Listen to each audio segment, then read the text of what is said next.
It's ZAXXON 3D for the Sega Master System from 1988. And you can hit the pause button at the start menu and switch it into 2D. But it's called ZAXXON 3D for a reason. It's not much of a 2D game.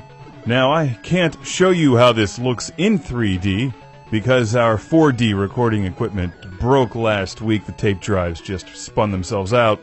And the 3D won't work with the 2D recording equipment because this game uses interlacing to create the 3D, which doesn't work with modern LCD and plasma screen TVs. But I filmed the screen with a camera so that you can see what the interlacing frames look like next to each other without the 3D glasses that work with the interlacing to create the 3D image. So you did not need to buy a new 3D television to play ZAXXON 3D in 3D. You just needed the working equipment and an old-school CRT or cathode ray tube television, which was the standard until all the new LCD flat screens came out.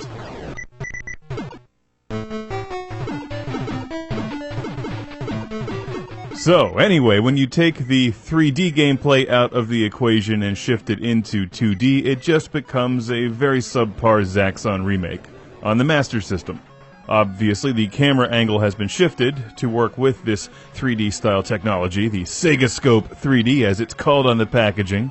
How cool is that? Sega Scope 3D. They should bring that back. Or at the very least, market reality as Sega Scope 3D. Because I'd like to view everything in Sega Scope 3D. That hamburger looks great, but it looks even better in Sega Scope 3D. Haha! This game, on the other hand, not so much in 2D.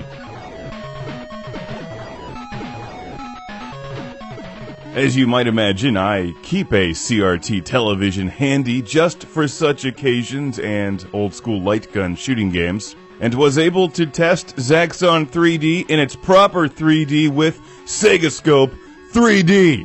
But as awesome as Sega hardware is, even after 20-some years, the Sega Scope 3D glasses seem to have lost some of their effectiveness. So I was able to partially test the 3D experience because the glasses were working half the time. I'm not entirely sure how they work, but they sort of flicker left and right to work with the interlacing on the television so that two images become one with depth. And when it works, it's pretty cool.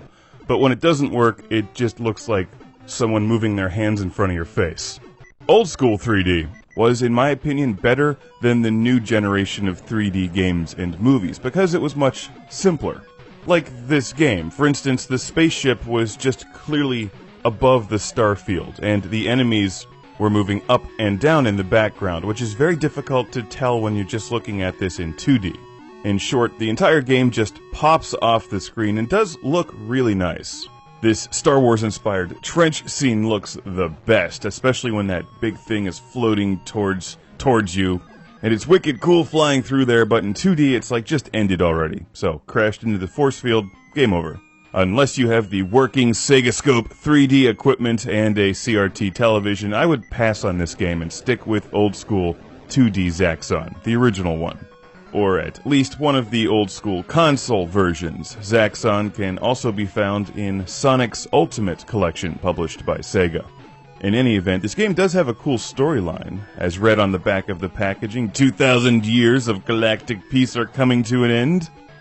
The Vargan military empire has declared war on Earth. They have death fighter ships, immense battle bases, and a fleet of heavily armored motherships, but Earth has you, as long as you have working Sega Scope 3D glasses.